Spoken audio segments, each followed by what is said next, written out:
मैंने कभी अपने मन में ये विचार स्वप्न में भी नहीं सोचा कि मैं राजनीतिक में जाऊंगा जी। या मैं अमुक अमुक व्यवस्था में कोई सदस्य बनूंगा।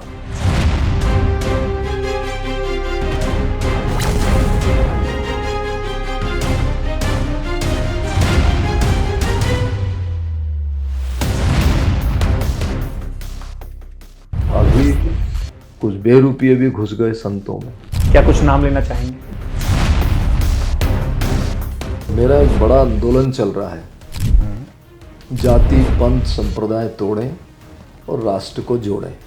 राष्ट्र को जोड़े, जातियों को जब छोड़ा जाएगा, जब अपर कास्ट लोअर कास्ट में विवाह करेगा, लोअर कास्ट अपर कास्ट में विवाह करेगा। हमारी ये स्थिति के इस देश में केवल रोटी का व्यवहार चल रहा है, बेटी का नहीं। बेटी का नहीं। इस देश में एक लव जिहाद नाम की एक बड़ी बीमारी आई है। हाँ, अभी चर्चाओं में है। चर्चाओं में है और लव जिहाद इतनी तेज गति से पनप रहा है जी। कि उसका कोई समाधान नहीं खोज रहा है। हम देखें तो ब्राह्मण, क्षत्रिय और वैश्य 3 समाज की वंशावलियां उन्हीं की लिखी गई है, लेकिन शूद्र समाज की वंशावलियां देश में नहीं लिखी गई है। जितना लोगों की दृष्टि में समाज जो है गलत है, उतना वहाँ जाकर के देखोगे तो आपका जो चश्मा लगा हुआ है वो उतर जाएगा। वर्तमान में कुछ मस्जिदों के नीचे शिवलिंग होने की बात हो रही है। उसी प्रकार से कुछ लोगों के द्वारा कहा जा रहा है कि अगर आप मस्जिद के नीचे शिवलिंग पाएंगे और शिवलिंग को भी जब उसके नीचे खोदेंगे तो आप बुद्ध की मूर्ति पाएंगे, यानी बुद्ध को पाएंगे। कुशाग्रह बुद्धि का काम नहीं है, तो वैसे ही चंचल बुद्धियों का काम है कि वही किसी भी तरीके से समाज के लोगों को डाइवर्शन कर दें। मैंने तो ये भी सुना कि कांग्रेस के कुछ लोगों ने लग करके और डॉक्टर भीमराव अंबेडकर को चुनाव में हरवा दिया। ये बहुत बड़ी बात कह रहे हैं आप। हाँ। तो क्या देश के प्रधानमंत्री किसी बात को लेकर आपसे कभी परामर्श लिए?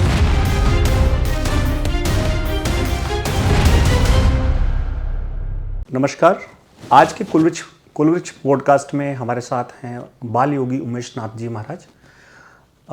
उमेश नाथ जी महाराज राज्यसभा सांसद भी हैं, तो आज इनके माध्यम से हम धर्म, सामाजिक और पॉलिटिकल बातों पर चर्चा करेंगे और महाराज जी का सानिध्य और मार्गदर्शन प्राप्त करेंगे।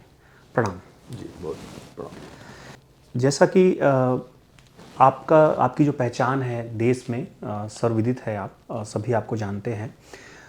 बाल योगी उमेश नाथ जी महाराज जी के नाम से आप जाने जाते हैं, लेकिन क्या आप हमें बताएंगे कि आप कहाँ से बिलोंग करते हैं और आपके परिवार और पूर्वजों के बारे में थोड़ा हम आपसे जानना चाहेंगे। मेरा नाम बाल योगी उमेश नाथ है। सबसे पहले तो मैं कुलवृक्ष चैनल के माध्यम से आप सब लोगों के बीच हूँ और उस चैनल के हमारे साथ में प्रमोद मिश्रा जी हैं। मैं उनको आशीर्वाद देता हूँ, उन्होंने समय निकाला और मेरे से चर्चा करने का सुयोग बनाया। मुझे लोग बाल योगी उमेश नाथ से जानते हैं और वो इसलिए जानते हैं कि मैं मेरी पूज्य माता जी कमला देवी और पूज्य पिता हरिलाल जी का सुपुत्र हूँ, जो हमारी जन्म परंपरा कुल परंपरा है। और 1964 में कार्तिक पूर्णिमा के दिन बुधवार को शाम को 5:15 बजे मेरा जन्म हुआ है और जन्म से ठीक 5 वर्ष की आयु में मुझे पूज्य माता पिता ने गोरक्ष टीला गोगा मेडी धाम, जो अभी गंगानगर हनुमानगढ़ जिले के बीच में स्थापित है, राजस्थान प्रांत में, वहाँ मुझे चढ़ा दिया था। तब से ही मैं नाथ संप्रदाय में भर्तरी वैराग्य पंथ से संबंधित रखता हुआ अपना नाथ संप्रदाय में सन्यासी जीवन जी रहा हूँ। वर्तमान में मैं अवंतिकापुरी उज्जैन महाकाल की नगरी उज्जैनी में निवास करता हूँ। निवास करने की जगह का नाम श्री क्षेत्र वाल्मीकि धाम स्वामी सोहनदास जी महाराज की समाधि है, जो कि सिपरा जी के तट पर विद्यमान है। जी। पूज्य माता पिता का कोई संकल्प रहा होगा, उन्होंने महायोगी गोरक्षनाथ जी से और जहारवीर गोगा देव जी से कोई उनकी मनोती होगी। जी। तो पुराने समय में लोग मनोती मांगते थे कि हमारे यहाँ बच्चों का जन्म होगा तो हम ऐसा ऐसा करेंगे। हालांकि परिवार में मेरी पूज्य माता जी से हम 5 भाइयों का जन्म हुआ है और मैं उसमें तीसरे नंबर पर हूँ। जी। और ये परंपराएं उस कुल की रही होगी कि एक सदस्य संत परंपरा में रहे। जी, सनातन धर्म को बढ़ाने के लिए। हाँ, तो प्राचीन जो हमारी सभ्यता है ऋषि मुनियों की, जी। उस ऋषि मुनियों की परंपरा में अत्यंत ही श्रेष्ठ ऋषियों में महर्षि वाल्मीकि जी के परिवार के से सदस्य हूँ मैं। और मेरे पूज्य माता पिता की कृपा से और पूज्य गुरुदेव महंत श्री ध्याननाथ जी महाराज की अनुकंपा से पूरे देश में अभी सनातन धर्म के काम में लगा हूँ। जी। और मेरा एक बड़ा आंदोलन चल रहा है, जाति पंथ संप्रदाय तोड़ें और राष्ट्र को जोड़ें। जाति पंथ संप्रदाय को तोड़ें और राष्ट्र को जोड़ दें। एक नारे की तरह ये लाइन हो गई। हाँ, तो ये इसलिए है कि हमारा जो देश है जी। वो अगर बहुत डीप ऑफ स्टडी में जाकर के देखा जाए जी। तो हम जितनी गहराई में जाएंगे, जितने हम तल में जाएंगे, तो इस देश की समस्त जातियों के लोग जो हैं वो कहीं ना कहीं से ऋषियों की संतान है। राइट। उसके लिए उदाहरण के तौर पर मैं ये कहूँ कि इस देश में झाड़ू सब हाथ में लेते हैं, लेकिन वो झाड़ू बनाने वाला परिवार कौन है? उनको बोलते हैं सुदर्शन समाज के लोग। अच्छा। और सुदर्शन मीन्स सुदर्शन ऋषि। तो सुदर्शन ऋषि के वंशज हुए। वो सुदर्शन ऋषि के वंश के लोग हैं। जी। और सुदर्शन ऋषि का पूछें कि सुदर्शन ऋषि कौन थे, तो वो महर्षि वाल्मीकि के शिष्य हैं। शिष्य परंपरा में। हाँ, शिष्य परंपरा में, और वो वंश परंपरा में। जी। इधर हम देखते हैं कि इस देश में जूते पर पालिश करने वाला भी संत शिरोमणि रैदास जी महाराज के वंश का एक सदस्य है। और आगे बढ़ते हैं हम तो जो कपड़ा धोने वाला एक समाज है जी, वो संत शिरोमणि गाडगे जी महाराज के परिवार का सदस्य है जी। और आगे चलते हैं तो हमारे यहाँ जो दाढ़ी कटिंग बनाते हैं नाई लोग, हाँ, तो वो आचार्य सेन जी महाराज के परिवार के लोग हैं। और सेन जी को जो है जगतगुरु रामानंदाचार्य जी महाराज ने अपना शिष्य बनाया था जी। तो हमारे यहाँ एक परंपरा ये भी है कि लोग सफाई का काम करते हैं, तो वो महर्षि वाल्मीकि जी के परिवार से जुड़े हैं। तो ये नहीं है कि कोई वो जातिगत तरीके से वो इस व्यवस्था में थे जी। तो हमारा एक भी परिवार का सदस्य इस देश का जो निवासी है वो कहीं ऐसा नहीं है कि जो संतों की परंपरा से ना जुड़ा हो, ऋषियों के वंश से ना जुड़ा हो या आध्यात्मिक ना हो। जी। ये जरूर कह सकते हैं कि इस देश में आध्यात्मिक परंपराओं को जो लेकर के चल रहे हैं उन पर एक काली छाया आई और वो पाश्चात्य सभ्यता की आई। जी। और जब पाश्चात्य सभ्यता की जब काली छाया मंडराई पूरे देश पर तो वो उसने जो है हमारी आध्यात्मिक परंपराओं को कहीं से डैमेज किया है। जी। और आज की जो नई जनरेशन है, जो नई पीढ़ी है, उसने मैं समझता हूँ कि बहुत तेज गति से उसको फॉलो अप किया है, पाश्चात्य व्यवस्था को अपना लिया है। हाँ जी। तो उसमें शायद हम अपने ऋषि मुनियों की कमी समझते हैं कि हम गांव-गांव, डगर-डगर, बस्ती-बस्ती जा कर के लोगों को आध्यात्मिकता की ओर मोड़ नहीं पाए। जी। अभी का जो कल्चर चल रहा है कि मठ मंदिरों में जो है विभिन्न जाति और समाज के लोगों को हम जोड़ नहीं पा रहे हैं। जी। ये मेरी व्यक्तिगत सोच है। तो इसकी वजह से पाश्चात्य व्यवस्था ने बाकी लोगों को समेट लिया। हाँ जी। तो स्वामी जी, महाराज जी, आपने बात करी ऋषि परंपरा की। तो ऋषि परंपरा से जैसे हम जानते हैं गोत्र, हम उसको गोत्र से समझने का प्रयास करते हैं कि जैसे आप किसी न किसी ऋषि परंपरा से हैं तो वो है आपका गोत्र हुआ। तो अगर उसको हम कर्म प्रधान लेकर जाते हैं तो क्या इसका गोत्र अगर हम इसको इस तरह लेके जाए तो क्या गोत्र परंपरा खत्म नहीं हो सकती है? गोत्र परंपरा जरूरी क्यों है? हमारे देश में गोत्र की आवश्यकता तब महसूस होती है जी जब हम एक दूसरे से संबंध बनाते हैं। जी। संबंध का मतलब ये है कि हम बेटी का व्यवहार करते हैं। व्यवहार करते हैं। तो जब हम बेटी का व्यवहार करते हैं या बेटे का व्यवहार करके किसी की बेटी लेते हैं तो हमारे यहाँ गोत्र की परंपरा है जी कि हम गोत्र बताते हैं, और उसमें भी 3 गोत्र बताते हैं। दादी का भी बताते हैं हम जी, अपने पूज्य पिता का बताते हैं और माता का बताते हैं जी। तो ये 3-4 गोत्र बता करके अगर वो गोत्र सामने वाली परिवार से नहीं मिल रहा है तो फिर हम उसमें अपना संबंध कर देते हैं, बच्ची का या बच्चे का। तो ये परंपरा ये विवाह तक ही सीमित रहती है जी।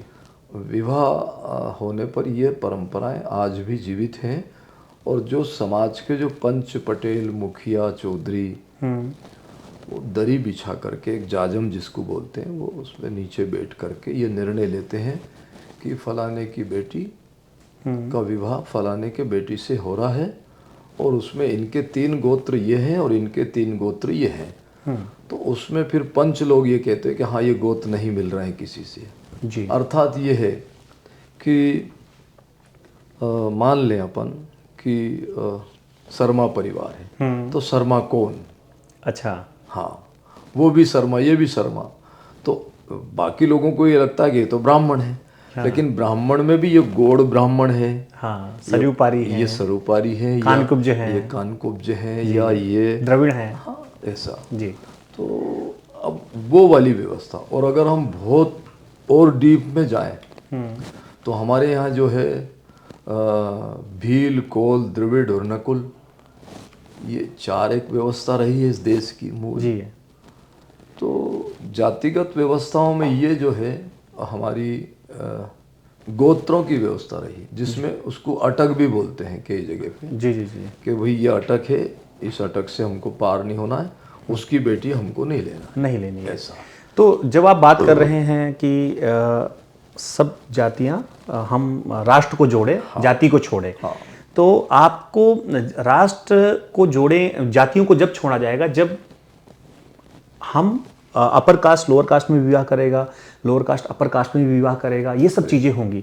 तो आपको लगता है कि अगर इससे गोत्र की परंपरा नष्ट होने का संभावना नहीं लग रही है आपको? मेरे कहने का तात्पर्य ये है कि इस देश में एक लव जिहाद नाम की एक बड़ी बीमारी आई जी। सुना ही है आपने?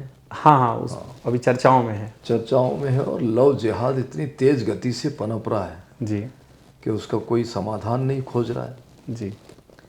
इधर उसी से पैरेलल एक और व्यवस्था खड़ी है जिसको लव मैरिज बोलते हैं जी जी जी।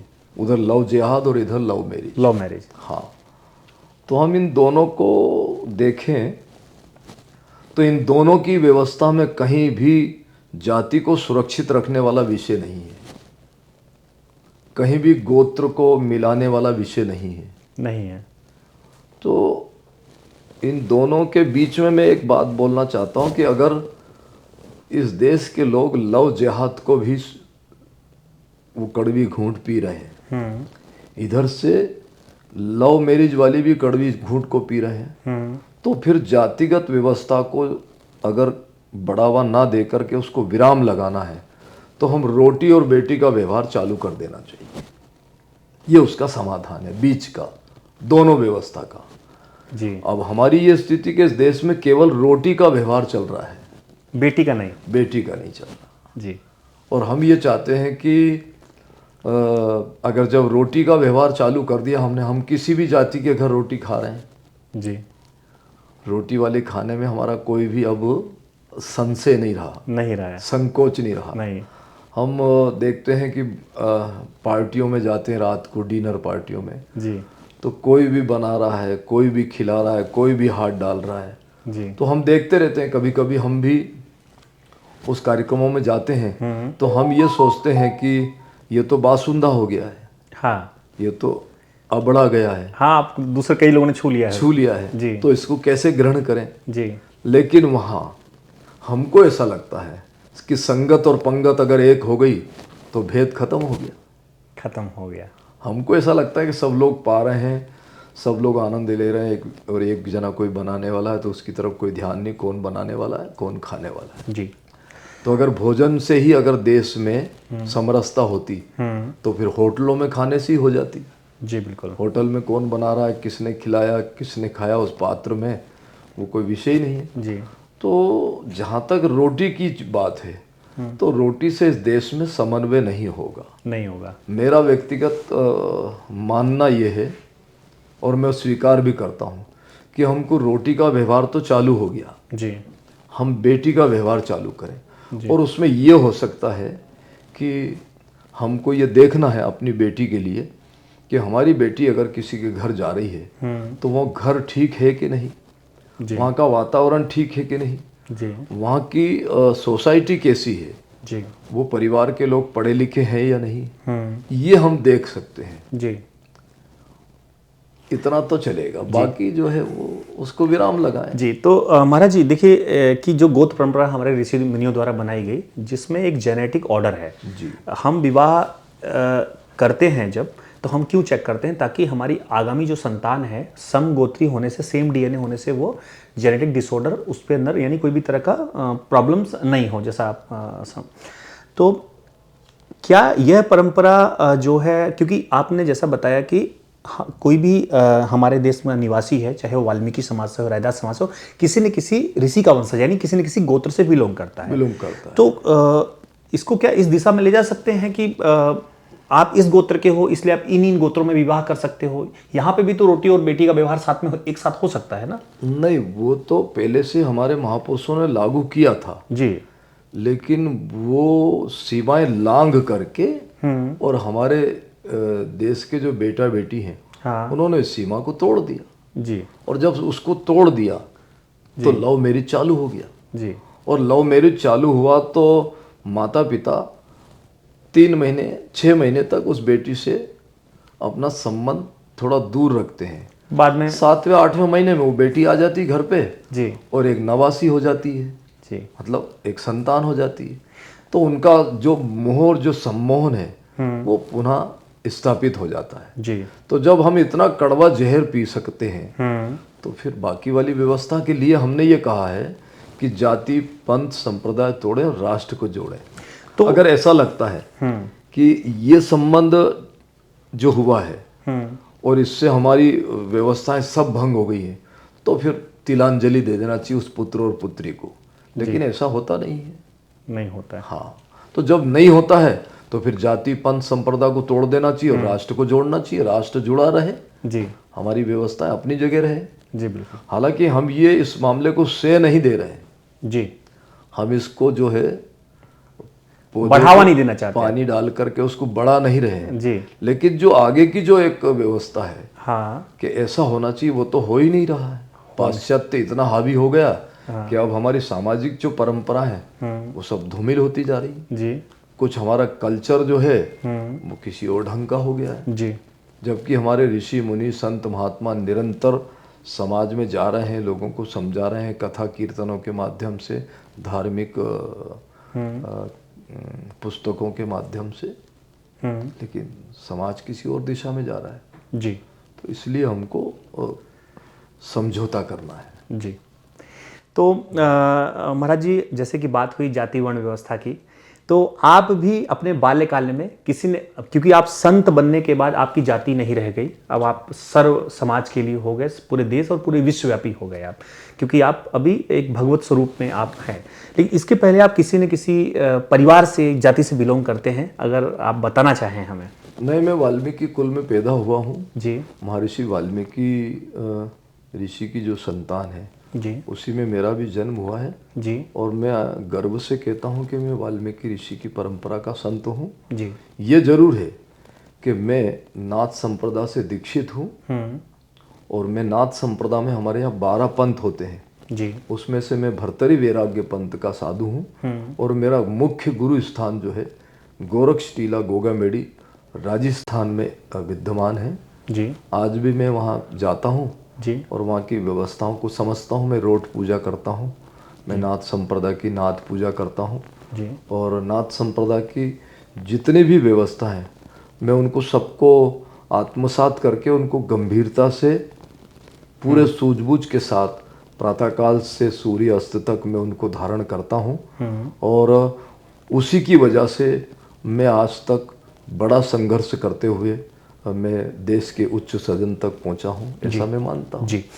महाराज जी, जैसे कि आप नाथ संप्रदाय से बिलोंग करते हैं, तो जब नाथ संप्रदाय की बात होती है तो हमारे दिमाग में जो आम जनमानस में छवि बनती है कि गोरखपुर पीठ से नाथ संप्रदाय की शुरुआत होती है। तो हम आपके माध्यम से चाहते हैं कि समाज में लोगों को पता चले कि नाथ संप्रदाय का उत्पत्ति कब हुआ और इसके प्रथम गुरु कौन रहे और ये प्रथा कब आई, और इस प्रथा में प्रमुख देव कौन है जिनकी पूजा की जाती है। देखिए, हमारे यहाँ नाथ संप्रदाय की जो स्थिति है वो स्पष्ट है। और हमारे यहाँ एक मंत्र है, ओम गुरुजी ओंकार आदिनाथ उदयनाथ पार्वती सत्यनाथ ब्रह्मा संतोकनाथ विष्णु। ओके।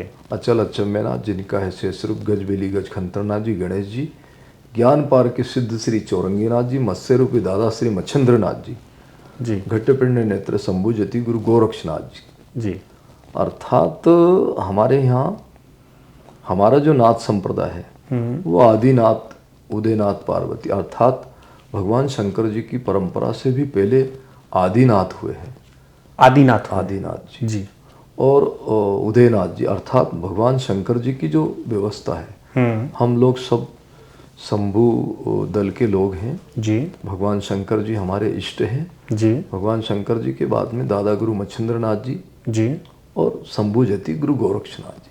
शंभुजति इसलिए बोलते हैं कि भगवान शंकर जी के ही अवतार हैं गोरक्षनाथ जी, इसलिए उनको शंभुजति गुरु गोरक्षनाथ जी कहा गया है। और वो साक्षात भगवान शंकर जी के अवतार हैं और वहीं से हमारी परंपराएं चली है। ये जरूर है कि बाद में हमारे यहाँ 12 पंथों की व्यवस्था हुई, उसमें अमुक अमुक पंथों के साधु सब पूरे देश में विचरण कर रहे हैं। और अभी 29-30 को एक बहुत बड़ा साधु संतों का एक बड़ा सम्मेलन या उनका एक मेला जिसको हम जो है अपनी भाषा में उसको 32 मान का 8 मान का भंडारा बोलते हैं। तो वो हमारे यहाँ राता डूंडा है अजमेर के पास, राजस्थान जी। पुष्कर राज के पास में वहाँ एक बहुत बड़ा मेला लग रहा है। उसमें सभी संत इकट्ठे होंगे और उसमें हमारे सभी 12 पंथों के संत रहेंगे। अच्छा। ये 12 पंथों की व्यवस्था हमारी एक अंदरूनी प्रक्रिया है। अच्छा। बाकी नाथ संप्रदाय है, नाथ संप्रदाय उसके 12 प्रकार मतलब भाग हैं। 12 उसमें व्यवस्था है जी। ये उस पंथ के, ये उस पंथ के, उसमें तो नटेश्वरी है या राम के योगी हैं, ऐसा उसका। जी। तो माननीय मुख्यमंत्री उत्तर प्रदेश योगी आदित्यनाथ जी तो एक तरीके से आपके गुरु भाई हुए। हाँ, हम सब एक ही परंपरा जी। तो वो किस परंपरा में, वो 12 परंपरा में से वही परंपरा से हैं जिस परंपरा से आप हैं कि उनकी परंपरा अलग है? उनकी परंपरा अलग है लेकिन नाथ संप्रदाय के प्रमुख हैं। अच्छा। और हमारे यहाँ जो है एक अखिल भारतीय भेष 12 पंथ अवधूत महासभा जी। भेष 12 पंथ अच्छा। अवधूत महासभा है। हाँ। उसके वो अंतर्राष्ट्रीय अध्यक्ष हैं।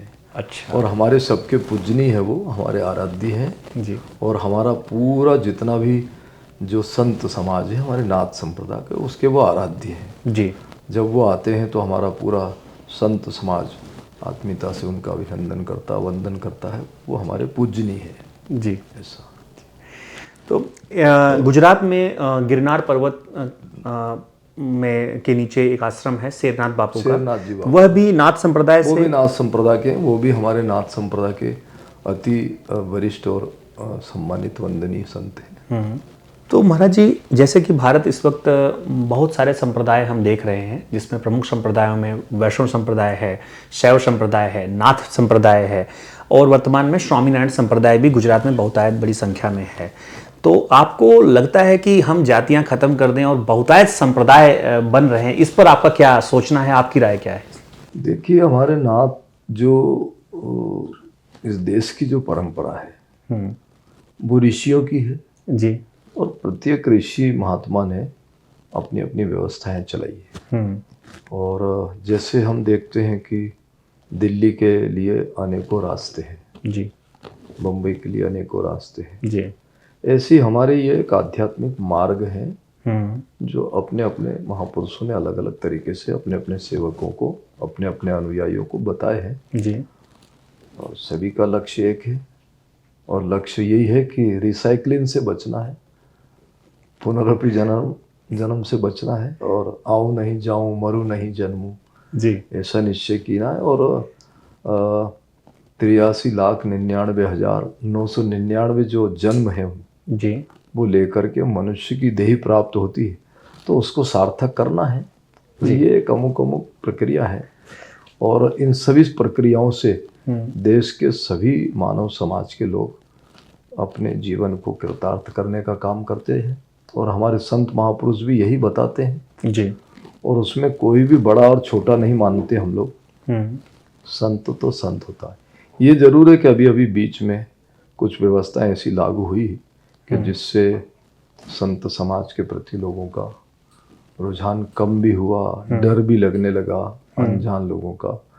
तो वो मैं समझता हूँ कि वो संतों के द्वारा नहीं हुआ, वो कथावाचकों के द्वारा हुआ ये काम। जी। जी। तो मैं मानता हूँ इस बात को कि अभी कुछ बेरुपये भी घुस गए संतों में। क्या कुछ नाम लेना चाहेंगे? बेरुपया नहीं, नाम तो नहीं लूंगा, लेकिन हाँ कुछ बेरुपये ऐसे घुस गए जो व्यवस्थाओं को खराब हुआ। तो वो बेरुपये ऐसे हैं कि उन्होंने गृहस्थ को भी भोगा और संन्यास भी धारण कर लिया। जी। तो ऐसी व्यवस्था से हमारे संत समाज में भी जो है दुर्गंध आई और उससे समाज के लोगों को कष्ट भी हुआ।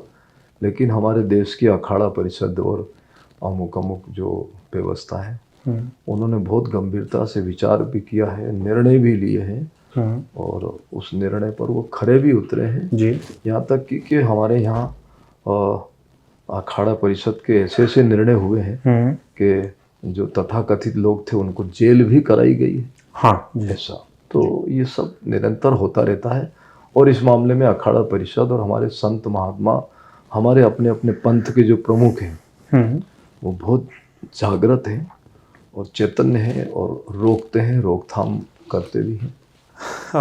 महाराज जी, दिल्ली में एक धर्म संसद हुई जगत गुरु शंकराचार्य सदानंद सरस्वती जी महाराज की अध्यक्षता में और देवकीनंदन ठाकुर जो कथावाचक हैं उन्होंने संसद को बुलाया था। तो वहाँ पर जगत गुरु शंकराचार्य ने कहा कि जाति वर्ण व्यवस्था खत्म नहीं होनी चाहिए, हमें अपने कुल देवी और कुल देवता का पूजन करना चाहिए। बाकी हम किसी भी देवता की पूजा करें बट कुल देवी और कुल देवता हमारे लिए बहुत ही महत्वपूर्ण है। इस पर आप क्या कहना चाहेंगे?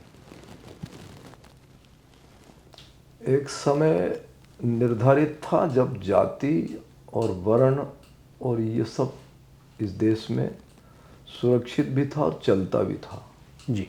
लेकिन मैं अब मानता हूँ कि अब जाति पाति और पंथ संप्रदाय ये सब जो है अब इसकी मर्यादाएं भंग हो चुकी हैं और ये कोई मानने वाला विषय नहीं है कि जातियां बनी रहे जी। क्योंकि अब जातियों से ऊपर उठ कर के लोग जी रहे हैं और पंथ से ऊपर उठ कर के जी रहे हैं और ये ज़रूर मानता हूँ मैं और मैं कहता भी हूँ कि हमारी 3 पक्ष हमारे मजबूत होना चाहिए। हमारी गुरु परंपरा, हमारे गुरुदेव का पूजन होना चाहिए जी, हमारे कुल देवता का पूजन होना चाहिए जी, और हमारे पितृ देवता का जी। तो पितृ देवता, कुल देवता और गुरु देवता ये हमारे बलवान होना चाहिए जी। उसमें कहीं भी किसी प्रकार की कोई कमी नहीं आना चाहिए। रहा सवाल जाति, तो जातियों से ऊंचे उठ कर के जिएंगे तभी हम देश के लिए जी पाएंगे और हम अगर जातिगत व्यवस्था में बने रहे तो हम जाति के लिए जिएंगे, देश के लिए नहीं जिएंगे। इसलिए जाति, पंथ, संप्रदाय इनको तोड़ना चाहिए। कट्टरपंथी व्यवस्थाओं में नहीं जीना चाहिए। हमको देश चाहिए, पंथ नहीं चाहिए। हमको देश सुरक्षित होना चाहिए। हमारी बाकी व्यवस्थाएं सुरक्षित रहे या ना रहे, हमारा देश सुरक्षित रहेगा तो हमारी बाकी व्यवस्थाएं सुरक्षित रहेंगी, ऐसा मेरा मानना है। जी। जैसा कि आपने कहा कि हमें जाति वर्ण व्यवस्था से ऊपर हटकर अब सोचना होगा, तो उसी में अगर हम देखेंगे हमारे देश में बहुतायत संप्रदाय आज की डेट में हैं। आज के वर्तमान समय में कई संप्रदाय हैं जहाँ पर विशेष भगवान पूजा का प्रावधान है कि आपको संप्रदाय के अनुरूप ही नियम पूजा पाठ करना है या संप्रदाय को ही फॉलो करना है, उसके अलावा किसी और में नहीं करना है। तो अगर आप जाति वर्ण व्यवस्था को ख़त्म करना चाहेंगे तो ये व्यवस्था, आपको लगता है कि ये व्यवस्था जो है ये सही है? अगर जाति वर्ण व्यवस्था खत्म करनी तो हमारा देव ईश्वर सब कुछ भी एक होना चाहिए। देखिए, जाति की व्यवस्था जो है और वर्ण की व्यवस्था है और पंथ की जो व्यवस्था है वो एक परिधि का काम है जी। और परिधि मीन्स ये है कि हमको अपने पंथ की व्यवस्थाओं में जब जाना है, मैं 29 को अपने पंथ में जाऊंगा जी, मैं हूँ उसी पंथ का जी, लेकिन 29 तारीख को मैं अपने नाथ संप्रदाय के कार्यक्रम में जाऊंगा जी, तो मेरे नाथ संप्रदाय की जो भी विधि है जी, वो मैं करूंगा। अब ये नहीं है कि मैं किसी भी पंथ में जाकर के मेरी विधि अपनाऊंगा, जी, ये पॉसिबल नहीं है। जी, दूसरा ये कि कट्टरपंथी व्यवस्था से हमारे देश को नुकसान है जी, और वो मैं कभी बर्दाश्त नहीं करूंगा। जी, वो मैं इसलिए नहीं करूंगा कि मुस्लिमों को भी इस देश में रहना है तो कट्टरपंथी व्यवस्था को त्याग करके ही इस देश में रहना है। जी, ऐसे नहीं कि वो जो कहेंगे वो सब कुछ मान्य होगा और हम जो कहेंगे वो मान्य नहीं होगा। नहीं होगा। हाँ, जी, मेरी बात को आप समझिए। हाँ बिल्कुल। तो कट्टरपंथी व्यवस्था जहां भी होगी वो नुकसानदायक होगी। हमारे नाथ संप्रदाय की जो व्यवस्था है मैं उसको फॉलो करता हूँ सुबह से लेके शाम तक, मैंने आपको बताया। जी, तो मैं वो मेरा निजी जीवन है, जी, ना कि मैं लोकसभा के या राज्यसभा के सब मेंबरों से कहूँ कि नहीं साहब तुम ये करो जी, या मैं देश के लोगों से कहूँ कि तुम ये करो। जी, तो वैसा नहीं है वो। अच्छा, हमारे जो कुल की जो परंपरा है, गृहस्थी परिवार, वो सब कुल के लोग फॉलो करें उसको, वो माने। जी, वो अपने पड़ोसी से नहीं मनवाए, नहीं मनवाया। नहीं, पड़ोसी का कोई दूसरा अपना कार्य है वो उसको करना है। ये जरूर है कि हम एक बस्ती में रहते हैं तो हम एक बस्ती की वजह से सबके सुख दुख में खड़े होंगे, जी, हम सबकी सुरक्षा में खड़े होंगे, जी, हम सबकी लाभ में खड़े होंगे। जी, अगर कहीं हानि पहुंचती तो हम उसका मुकाबला करेंगे। जी, देश पर अगर कोई आक्रमण करता तो हम सब लोग अपना जाति पाति पंथ संप्रदाय धर्म और सारी मर्यादाओं को लांघ करके हम अपने देश की भलाई के लिए काम करेंगे। जी, ऐसा हमारा सोच होना चाहिए। जी, हम ये नहीं कहते कि इन सबको तोड़ दो, तुम नष्ट कर दो और बिल्कुल नास्तिक हो जाओ, ये नहीं। आस्था का हमारा एक देश है, जी, यहाँ धर्म श्रद्धा भाव भक्ति और आस्था के ऊपर हमारा देश टिका हुआ है, जी, तो वो भी जरूरी है। लेकिन ये नहीं है कि हम कट्टरपंथी बन करके और लोगों से ये कहेंगे कि नहीं तुम्हें ये करना पड़ेगा। जी, हम बाध्य नहीं कर सकते, वो बाध्य अपनी नहीं इच्छा से करेंगे। हाँ, अवेयरनेस फैला सकते हैं सिर्फ। अवेयरनेस भी ला सकते। और सभी अखाड़ों का, सभी पंथों का, सभी महात्माओं का भी कर्तव्य ये है कि वो प्राचीन सभ्यता को सबसे पहले आत्मसात करें और चाहे भले ही हम आसमान की यात्रा कर रहे हों लेकिन हम कभी जमीन पर भी विचरण करें और समाज के लोगों को जोड़ने की कोशिश करें कि सत्य धर्म और अहिंसा पर चलो। केवल हम वाणी से कहेंगे कि गौ हत्या बंद हो जाए तो रात्रि में ट्रकों में भर भर के लोग ले जा रहे हैं और उसको जो है स्लाटर हाउस में उसका जो है खत्म हो रहे हैं। तो हमको ये भी नहीं चाहिए कि हम केवल वाणी से बोल दिया कैमरे के सामने आकर के गौ हत्या बंद होना चाहिए, उसके बाद हम आंदोलनात्मक तरीके से कुछ भी नहीं कर पाए। जी, जैसे अभी जो है बांग्लादेश में एक संत को अरेस्ट कर लिया और उसको जेल भेज दिया। तो मैं मानता हूं कि हम समस्त संत समाज के लोगों को उसके लिए आवाज उठाना चाहिए। जी, वो संत है। जी बाकी बाद में वो स्वामीनारायण संप्रदाय है या बाद में इस्कॉन मंदिर का है या बाद में अमुक अमुक संप्रदाय का है, संप्रदाय का वो है। पहले संत है भगवानधारी। जी हमारा ये सोच है। जी। महाराज जी, अब पॉलिटिकल क्षेत्र में आप आए हैं, अब उससे रिलेटेड सवाल होंगे कि एक संत आजकल 10-15 सालों से ऐसा, 15-20 सालों से ऐसा देखा जा रहा है कि साधु संत भी राज्यसभा मेंबर, लोकसभा मेंबर, विधानसभाओं में पहुंच रहे हैं। आप इसको किस तरीके से देखते हैं कि क्या संत समाज में पॉलिटिकल आना चाहिए कि नहीं आना चाहिए आपके हिसाब से? मतलब मैं पिछले 60 साल पुराना साधु हूँ।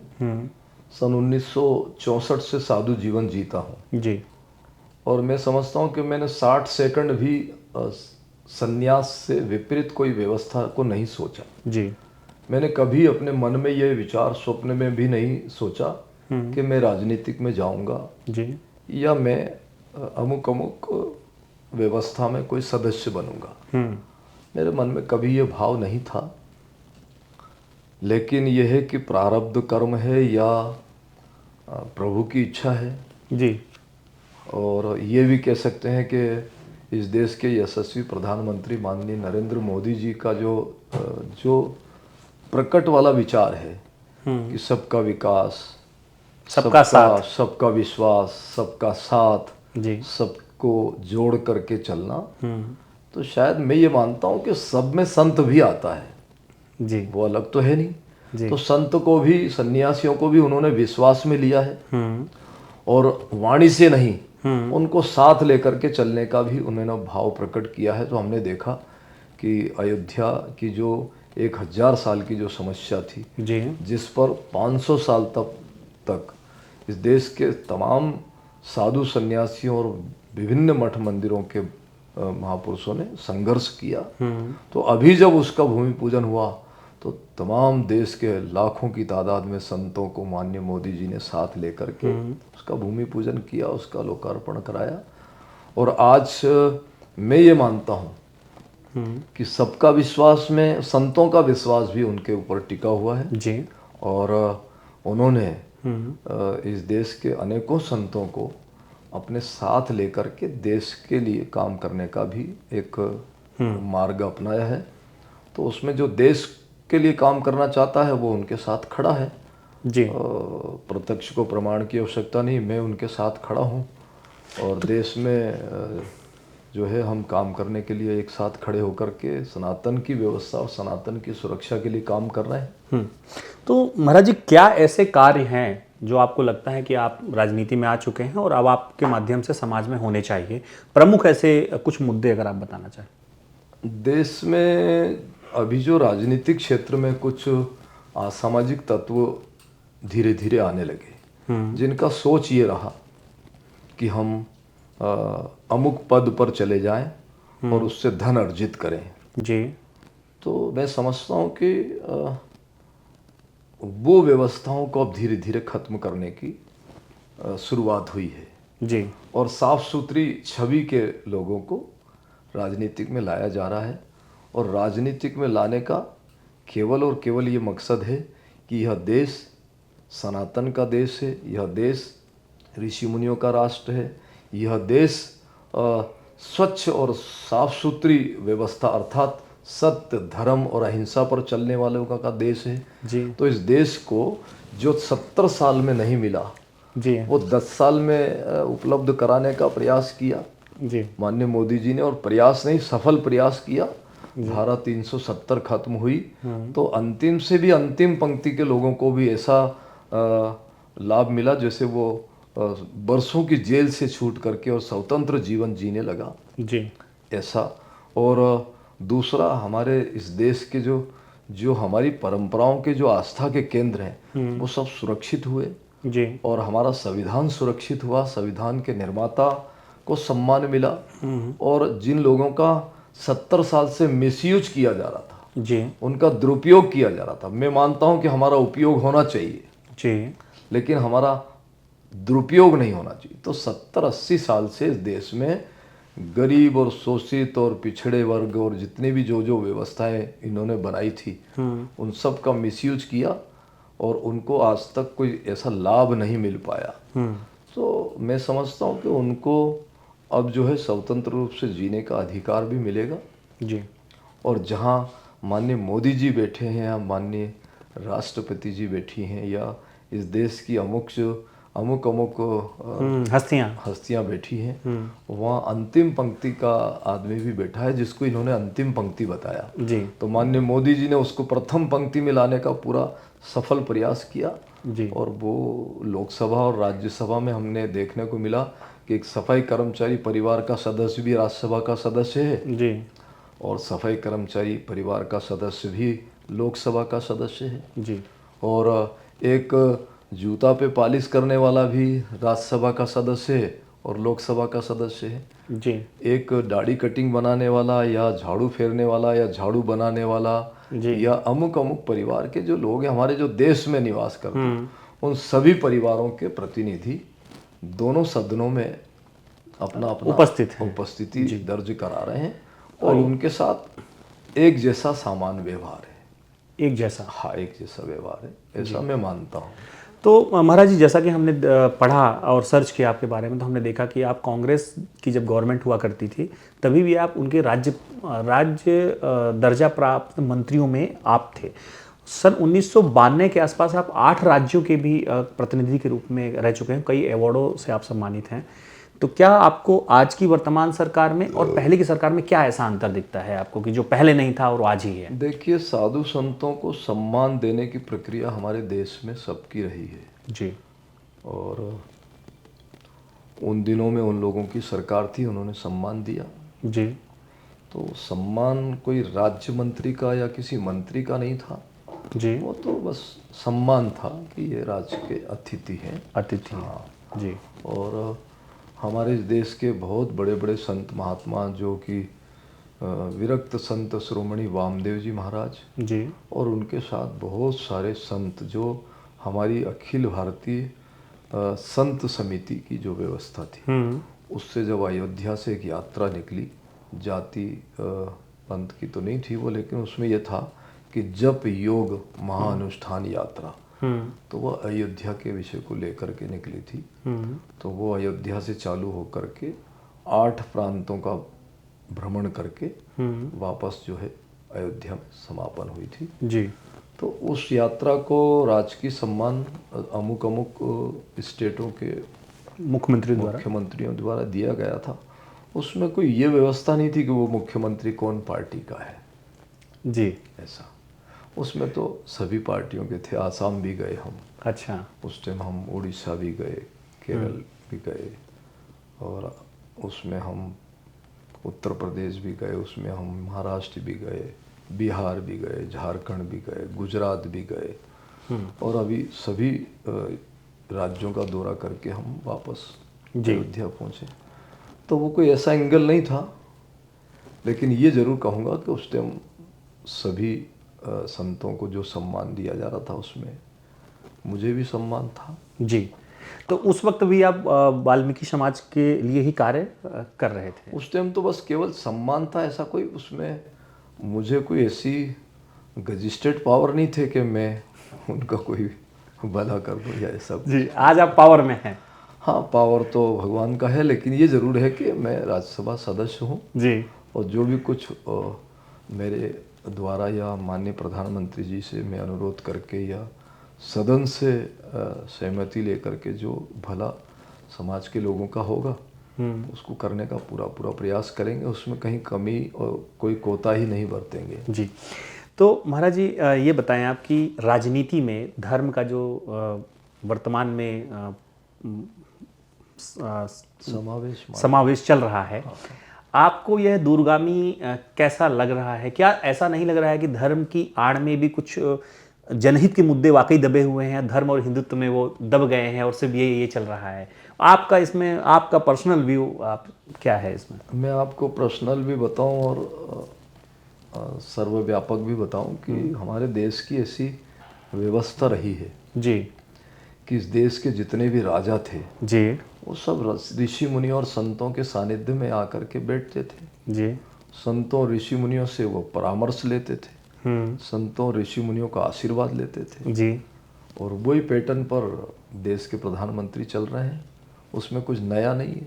तो क्या देश के प्रधानमंत्री किसी बात को लेकर आपसे कभी परामर्श लिए? जरूर, उसमें कोई संशय नहीं है। जब मुझे साथ लेकर के चल रहे हैं वो, जी तो मेरी बात को सुनने का तो वो सामर्थ्य रखते ही हैं। जी और हम भी उनकी सुनते हैं, वो भी हमें सुनाते हैं, उसमें क्या है। जी। जब कोई एक घर का बड़ा सदस्य किसी घर के कर्मचारी को साथ लेगा तो उसके साथ में वो बैठेगा, बात करेगा। जी। तो मैं भी इस देश का निवासी हूँ और इस देश में मैं सन्यासी जीवन जीता हूँ। और मेरा जन्म वाल्मीकि परिवार में हुआ है। तो ये सब बातें भी वो उसमें आती हैं, लेकिन फिर भी माननीय मोदी जी का मेरे प्रति बहुत सारा भाव है और मुझे सम्मान की दृष्टि से भी देखते हैं। जी। और हम लोग कभी कभी बैठ के एक दूसरे से परामर्श भी करते हैं। जी। तो ये तो सर्वव्यापक लोगों को जानकारी में है कि हम एक व्यवस्था में खड़े हैं। और हम तो ये भी कहेंगे कि जब हम सदन में बैठे जी। तो सदन जो है राष्ट्र का है, किसी व्यक्ति विशेष का या किसी पार्टी का नहीं है। जी। सदन की गरिमा निरंतर बनी रहना चाहिए और सदन को पूरा देश देखता है, सुनता है, उसकी मर्यादा को भी देखता है। तो सदन में जो निरंतर जो चहल पहल चल रही है उसका असर देशवासियों पे पड़ता है। तो हम सदन में जब जाएं तो अपने बाकी के आवरण सब उतार दें और हम देश हित की चर्चा करने का प्रयास करें। जी, मतलब उसमें अपना हित न देखते हुए देश का हित देखा जाए, देश की जनता का हित देखा जाए। जी। अब जैसा कि महाराज जी हम पिछले समयों में हमने देखा है कि जो भारत में जो वर्ण व्यवस्था रही, उस वर्ण व्यवस्था के अनुसार हम देखें तो ब्राह्मण, क्षत्रिय, शूद्र का जो वैश्य और शूद्र का जो वर्ण व्यवस्था है, 4 प्रकार की वर्ण व्यवस्था का जिक्र मिलता है। तो उसमें हम देखें तो ब्राह्मण, क्षत्रिय और वैश्य 3 समाज की वंशावलियां पूरे तीर्थ क्षेत्रों पे हमें 99.99% उन्हीं की लिखी गई है। लेकिन शूद्र समाज की वंशावलियां देश में नहीं लिखी गई हैं। ठीक है, तो क्या आपको लगता है कि समाज को एक अवेयरनेस होनी चाहिए कि वह भी अपने पारिवारिक इतिहास के महत्व को लिखे, जाने, और क्यों उसको ऐसा करना चाहिए? मैं ये मानता हूँ कि चाहे लिखी ना गई हो लेकिन आत्मसात प्रत्येक नागरिक को है। जी। और सभी देश के जितने भी गांव और शहर और कस्बे और जिले और संभाग, उसमें जितने भी इस देश में भगवान महर्षि वाल्मीकि के जो अनुयायी हैं, जी। जो मानने वाले हैं, वो सब लोग भगवान वाल्मीकि जी को मानते हैं और उनको पूजते हैं। और हमारी जो सामाजिक प्रक्रिया है जी। उसमें बाकायदे वो आज भी 3 गोत्रों को मानते हैं, 3 गोत्र इनकी भी मानते हैं। और हमारे यहाँ जो अपने अपने इष्ट देवता हैं जी। उनको भी मानते हैं, इष्ट देवियों को भी मानते हैं। जी। उनकी पूजा पाठ पद्धति, उनकी सारी जो भी सामग्री वो जी। आज भी फॉलो करते हैं। और समाज में इस प्रकार की कोई भी विडंबना आज तक स्थापित नहीं है। आज भी वाल्मीकि समुदाय के लोग एक जगह निवास करते हैं, एक जैसी व्यवस्था रहते हैं। उनका सब पारिवारिक गठबंधन जो है वो सब व्यवस्थित तरीके से है। और मैं ये मानता हूँ कि मैं देश के कोने कोने में विचरण करता हूँ। समाज के लोगों ने भाषा, भेष और भोजन पर पूर्ण रूप से कंट्रोल है। जी। और आज भी मेरे जीवन में मैंने ये स्वीकार किया है कि जितना लोगों की दृष्टि में समाज जो है गलत है, उतना वहाँ जाकर के देखोगे तो आपका जो चश्मा लगा हुआ है वो उतर जाएगा। जी। आपको अगर 100 घर में झांक करके देखना है जी। तो 100 घर में ही शुद्ध रूप से पकवान बनता है और कोई भी अशुद्ध प्रक्रिया नहीं है। हमारे यहाँ की बेटियाँ और मातृशक्ति भी अगर 5 दिन या 7 दिन के लिए अपवित्र हो जाती हैं तो वो आज भी रसोई में नहीं जाती है, परेंडी को हाथ छूती नहीं है, आज भी झाड़ू के हाथ नहीं लगाती है, जी एकांतवास करती हैं। और आज भी हमारे यहाँ पाश्चात्य सभ्यता वाले कोई भी सिस्टम लागू नहीं होता है, यानी अब मूल परंपराओं को फॉलो किया जा है रहा है। आज भी। जी इस बात को अगर कोई प्रत्यक्ष को प्रमाण की आवश्यकता अगर चाहता है तो वो एक बार बस्तियों में भ्रमण करे, जी और मेरे कहने से रात्रि में करे, क्योंकि लोगों को सोच ये है कि रात्रि में जो है अमुक अमुक समाज की बस्तियां जो है वो अपना आपा खो करके बस्तियों में रहते हैं। ऐसा कुछ भी नहीं है, और ये तो एक सोच बना हुआ था जी। तो सोच को बदलने की आवश्यकता है। तो महाराज जी, वाल्मीकि समाज में जो प्रमुख अगर हम सरनेम वाइज जानना चाहें कि जैसे आपने बताया रैदास समाज अलग हो गया और सब, तो वाल्मीकि समाज में कौन कौन सी जातियां आती हैं, या सरनेम के वाइज आप अगर बताएं तो थोड़ा। नहीं, हमारे में कोई भी जातियां अलग अलग नहीं, हमारी एक जाति है, एक ही जाति। तो सरनेम क्या लगाया जाता है वहाँ? सरनेम बहुत अमुक अमुक है।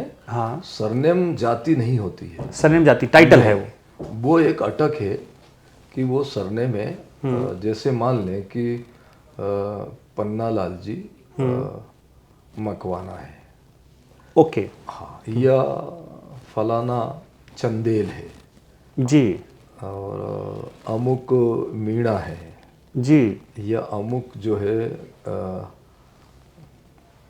कोई और ऐसे जी, खूब सारी सरनेम है हमारे जी, यहाँ। जी, तो वो सब केवल वो परिवार की व्यवस्था की, या अमुक परिवार का है या अमुक परिवार। अच्छा, जाति हमारी एक है, जी, धर्म हमारा एक है, जी, हमारी राष्ट्रीयता भी एक है। हाँ, हमारा खान पान भी मतलब उस ढंग का नहीं है, स्वच्छ है।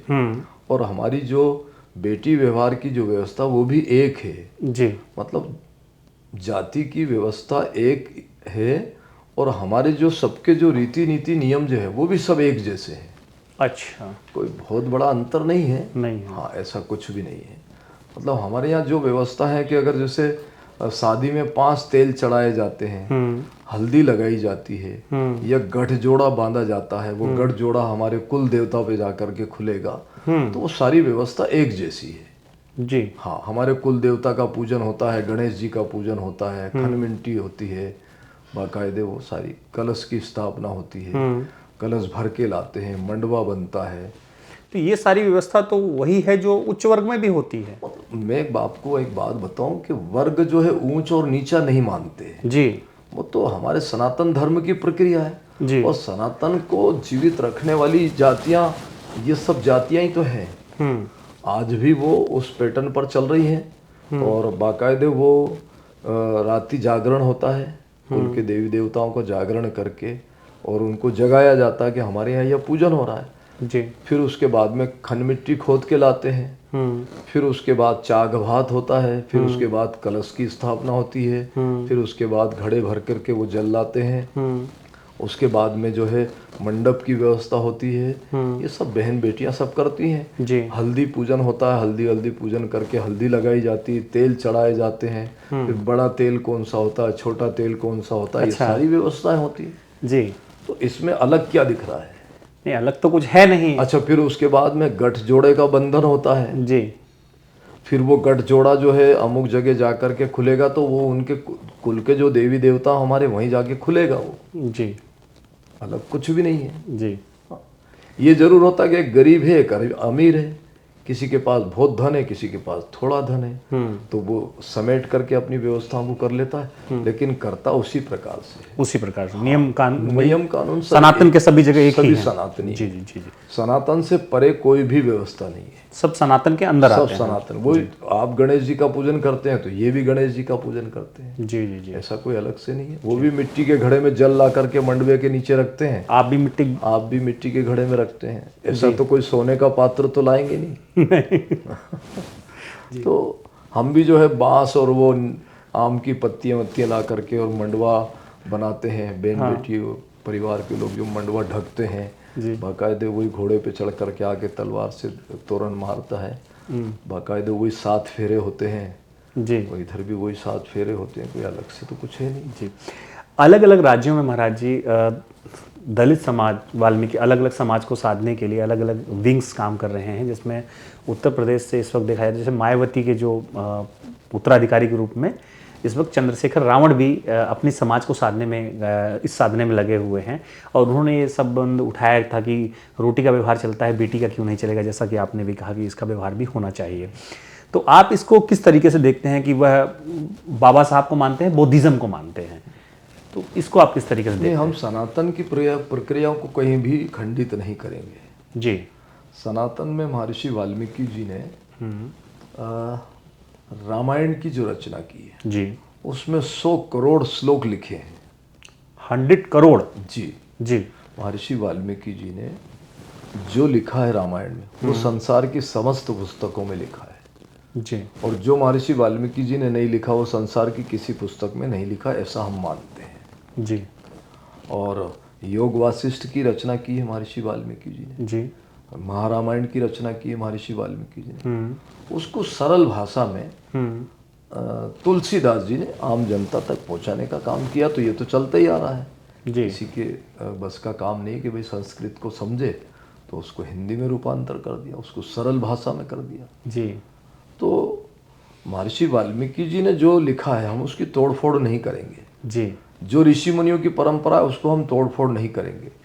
हमारी सोच ये है कि हम इस देश के मूल निवासी हैं, तो हम इस देश में रहेंगे, इस देश की परंपराओं को स्वीकार करेंगे और करते आ रहे हैं जी। उसको हम खंडित नहीं करेंगे। और अगर कोई खंडित करके चलता है और अपनी व्यवस्था स्थापित करता है तो मैं ये मानता हूँ कि इतना पावरफुल नहीं है वो जितना पावरफुल इस देश के सप्त ऋषि हुए हैं या अनंत ऋषि हुए हैं। जी। जी। जी। या इस देश के अनंत महापुरुष हुए हैं। इतना कोई पावरफुल व्यक्ति तो नहीं हो सकता जो अपना एक धर्म बना करके चल दे। जी। ये जरूर हो सकता है कि लोग चकाचौंध की तरफ दौड़ते हैं। जैसे एक आपने सुना होगा कि कलई करा लो, कलई करा लो। तो पीतल के बर्तन पे कलई कराने वाले घूमते थे। जी। जी। जी। तो वो कलई करा लेते थे। जी। और जब वो चमक मिट्टी और पानी से साफ करते थे तो चमक खत्म हो जाती थी। जी। तो जो नए नए जो धर्म या नए नए जो पंथ जो खड़े हो रहे हैं वो एक कलियुगी चमक है। और हमारा एक जो सनातन धर्म है वो एक वट वृक्ष है, उसी के नीचे आकर के सबको शरण लेनी पड़ेगी। और मैं ये भी मान सकता हूँ कि शायद उसी की कोई टहनियाँ हैं, शाखाएं हैं जो चल रही हैं। जी। बाकी वो सनातन धर्म नहीं है जी। वो तो एक वर्तमान में कुछ मस्जिदों के नीचे शिवलिंग होने की बात हो रही है। उसी प्रकार से कुछ लोगों के द्वारा कहा जा रहा है कि अगर आप मस्जिद के नीचे शिवलिंग पाएंगे और शिवलिंग को भी जब उसके नीचे खोदेंगे तो आप बुद्ध की मूर्ति पाएंगे, यानी बुद्ध को पाएंगे, बौद्धिज्म को पाएंगे। इस पर आप क्या सोचते हैं, क्या कहना चाहते हैं? अभी तक तो हमने जहाँ देखा है, चाहे वो काशी विश्वनाथ जी ले लें या मध्य प्रदेश का धार ले लें, भोजशाला, तो भोजशाला को भी लोग जो है ये मानते थे कि वो एक मस्जिद है और उसको सुरक्षित रखना है, खंडित नहीं होने देना। और जब हमने उसको खंगाला तो वहाँ सब पूरा जो है सनातन धर्म की प्रतिमाएं निकली हैं। इसी प्रकार से वो जो काशी विश्वनाथ जी पे जो थी वहाँ पर भी माँ भगवती गौरी मंदिर था जी। और वो वहाँ से सब अवशेष निकले ही हैं। और इससे ये प्रतीत होता है कि मुगल शासकों ने हमारे प्राचीन मंदिरों को ढकने के लिए कई प्रकार के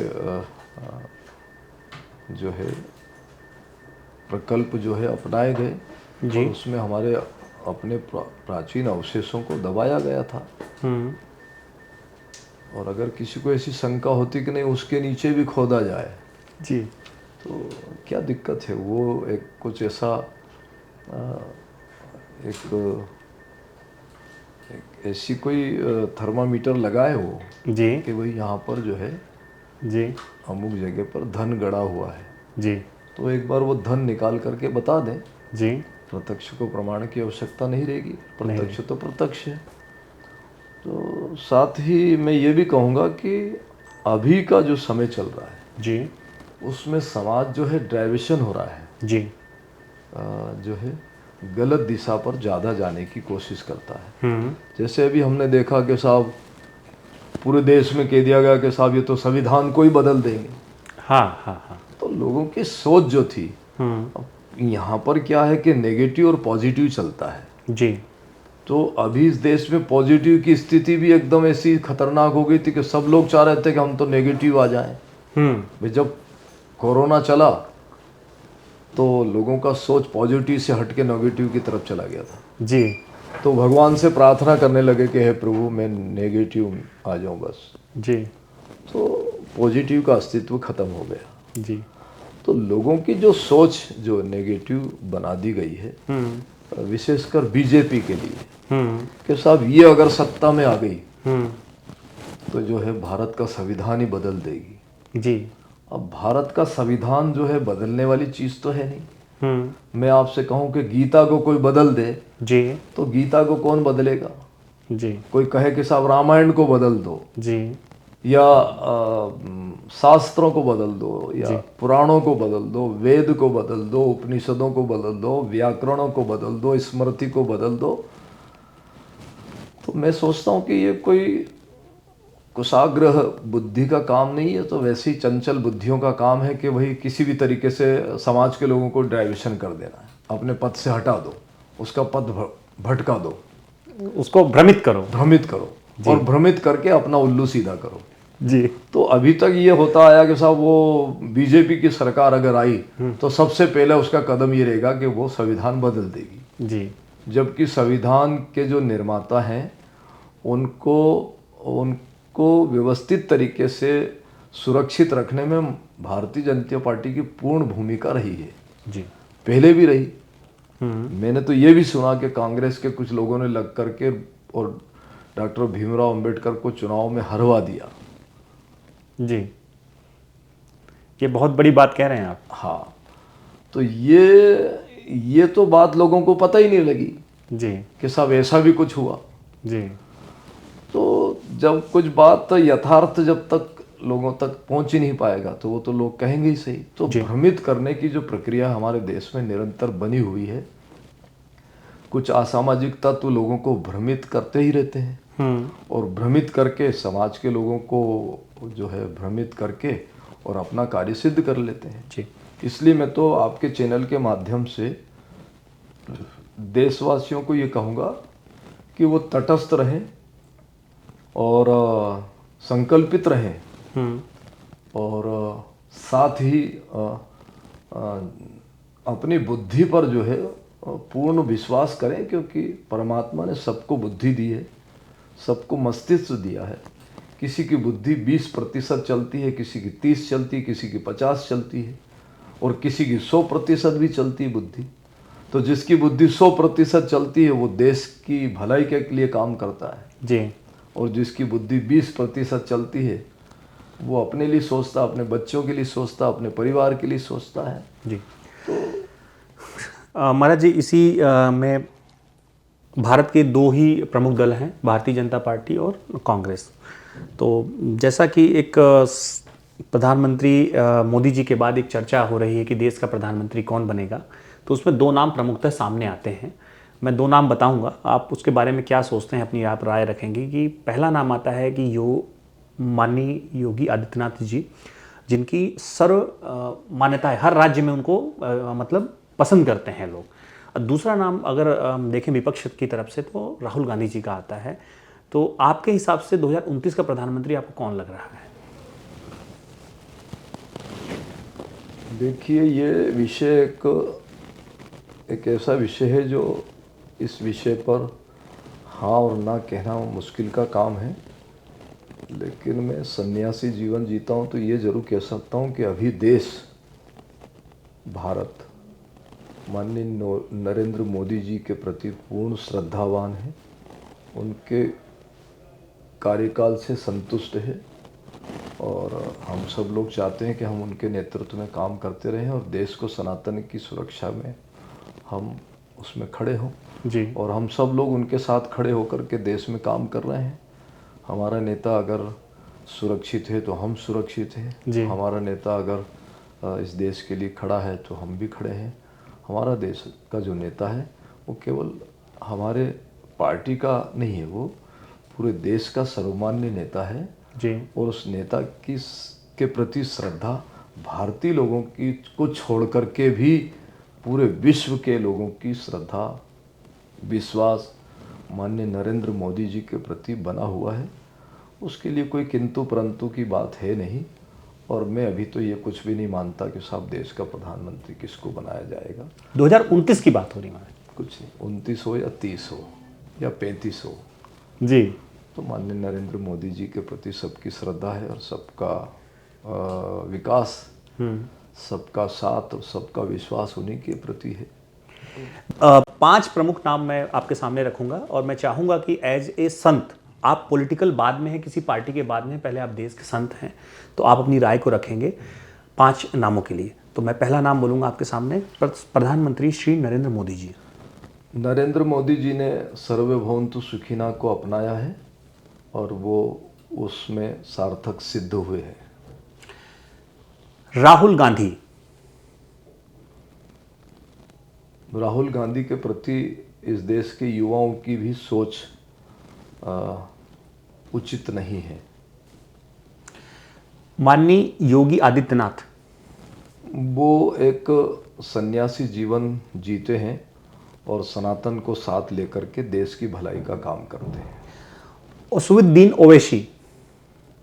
वो एक कट्टरपंथी सदस्य हैं और वो केवल और केवल अपनी इस्लाम को लेकर के चलते हैं, जबकि यह देश सर्वभौमतु सुखिना का देश है। जी।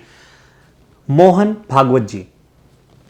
मोहन भागवत जी जी भी इस देश में देश की भलाई, प्रत्येक नागरिक की सुरक्षा और इस देश की जो सर्वभौमतु सुखिना की भावना है वो भी उसको अग्रणी लेकर के चलते हैं। उनके भी मन में भाव है, कोई जाति पाति पंथ संप्रदाय नहीं, राष्ट्र जरूरी है। जी। 60 साल हो गए आपको इस जीवन में। इन 60 सालों में आपने देश के कई प्रधानमंत्रियों को देखा होगा। 2 कोई प्रमुख ऐसे प्रधानमंत्री बताएं जिन्होंने पार्टी और अपने पर्सनल हित से हटकर देश के लिए कार्य किया हो। देखिए, माननीय नरेंद्र मोदी जी ने पार्टी से अलग हटके काम ये किया है कि वो देश को सर्वोपरि मानते हैं, देश की सनातन व्यवस्था को सर्वोपरि मानते हैं, देश का इतिहास, देश का संविधान सुरक्षित रहे, इस क्षेत्र में उनका पूर्ण रूप से ध्यान है। जी। और दूसरा अगर अपन देखें तो लाल बहादुर शास्त्री, जिन्होंने अपने राष्ट्र के लिए अपने आप को भी निछावर कर दिया, वही एक देश का प्रधानमंत्री ऐसा रहा जो बाहर गया तो लौट करके वापस नहीं आ पाया। आप वाल्मीकि समाज को क्या संदेश देना चाहेंगे कि आपको अपने पारिवारिक इतिहास का, यानी कि फैमिली हिस्ट्री का डॉक्यूमेंटेशन करना चाहिए, और उसके लिए कुलवृक्ष जो मंच है, जो हर जाति वर्ग विशेष के लिए पूरे देश में आप जैसे महान संतों के आशीर्वाद से कार्य कर रहा है, तो उसके लिए आप क्या संदेश देना चाहेंगे? मैं देश के समस्त वाल्मीकि धर्मानुयायी और वाल्मीकि वंश और वाल्मीकि परंपरा के लोगों को ये बात कहना चाहूँगा कि वो इस देश के मूल निवासी के रूप में रहने की कोशिश करें। और मूल निवासी का मतलब ये है कि इस देश में सबसे पहले इस देश में जो है भील, कोल, द्रविड़ और नकुल, अर्थात इस देश के मूल निवासी आदिवासी लोग हैं और इसीलिए आदि कवि महर्षि वाल्मीकि कहा गया है। तो आप सब लोगों से विशेषकर मेरा विनम्र आग्रह है, और मैं आपका हूँ, आप मेरे हैं, इसलिए आपसे ये कहूँगा कि आपकी कुल परंपरा, गुरु परंपरा और आपके देश हित के काम, ये आप तीनों बातों को ध्यान में रखते हुए निरंतर अग्रणी क्षेत्र में काम करते रहें। थके नहीं, रुके नहीं, झुके नहीं और दबे नहीं। इन चीज़ों को ध्यान में रख करके आप पूर्ण रूप से संकल्पित हो करके अपने गुरु देवता, इष्ट देवता और पितृ देवता को साथ में लेकर के आप अपने बच्चों को बहुत अच्छे से भारत की अग्रणी पंक्ति में पहुंचाने का प्रयास करें, भारत की मुख्य धारा से जोड़ने का काम करें और भाषा, भेष और भोजन पर पूर्ण रूप से कंट्रोल हो। आपके बच्चे पढ़ें लिखें और देश का भविष्य बने, इसमें कहीं किसी प्रकार की कोई रुकावट नहीं है, ऐसा मैं मानता हूँ। आप भी आए, देश की मुख्य धारा से जुड़ करके इस देश के लिए काम आए और जो जाति पाति जो व्यवस्था है इसको एक अलग रख करके इस देश हित में आप काम करने का प्रयास करें। मैं मानता हूँ कि कहीं कोई जाति आड़े नहीं आती है जब कोई आदमी दृढ़ संकल्प हो करके खड़ा हो जाए। उसका लक्ष्य होना चाहिए, उसका टारगेट होना चाहिए कि मुझे करना क्या है। मैं जब सन्यासी हो करके देश में यहाँ तक पहुँच सकता हूँ तो आप भी आएँ। देश हित में जो लोग काम कर रहे हैं हम उनकी मदद करें, सनातन को साथ लेकर के चलें, अपनी गुरु परंपरा, अपनी इष्ट परंपरा, अपनी पितृ परंपरा और अपने देश की जो परंपराएं हैं उन सब का निर्वहन करते हुए आए। जो देश हित में काम कर रहे हैं उनका साथ देने की कोशिश करें। आपके गुरुजनों का जो सम्मान करते हैं, आपके गुरु के प्रति जो श्रद्धावान है, उन लोगों का भी विशेष ध्यान रख करके और आप देश के लिए अग्रसर रूप होकर के खड़े हो जाएं, ऐसी मेरी भावना है। आप मेरी भावनाओं का आदर करें, अपनी बालक और बालिकाओं को खूब अच्छे से पढ़ाएं लिखाएं और देश हित में जोड़ने का प्रयास करें। समस्त देश के वाल्मीकि धर्मानुयायियों के साथ साथ समस्त देशवासियों को एक बात मेरी ओर से कहना चाहता हूँ कि जब तक हम इतिहास को स्वीकार नहीं करेंगे, भारत का इतिहास हमें भी स्वीकार नहीं करेगा। इसलिए अपने इतिहास के प्रति पूर्ण सजग रहें, अपने इतिहास में कुछ निरंतर लिखते भी रहें, इतिहास को पढ़ते भी रहें। जब तक हम पढ़ेंगे नहीं, हमारे भारत की मूल व्यवस्थाओं को समझेंगे नहीं और हमको भी नहीं कोई पढ़ेगा तो हमको भी नहीं समझेगा। इसलिए आप लिखें भी, पढ़ें भी और अपने पूरे इतिहास को खड़ा करें कि हम कौन हैं, हमारी इस देश में भूमिका क्या है, हम इस देश के लिए कब काम आए थे और कब हमने इस देश के लिए आहुति दी थी। हम समस्त इस देश के जो राइटर लोग हैं उन सब से अनुरोध करना चाहते हैं कि अपनी अपनी जातियों का इतिहास लिखना चाहिए ताकि लोग उसको पढ़ पाए। अपनी जाति का इतिहास रहेगा तो अपन रहेंगे, इतिहास नहीं रहेगा तो हम सब लोग एक बहुत बड़ी भीड़ में कहीं भी खो जाएंगे। ऐसा आप सब लोग ध्यान रखें और अपने इतिहास को सुरक्षित करें।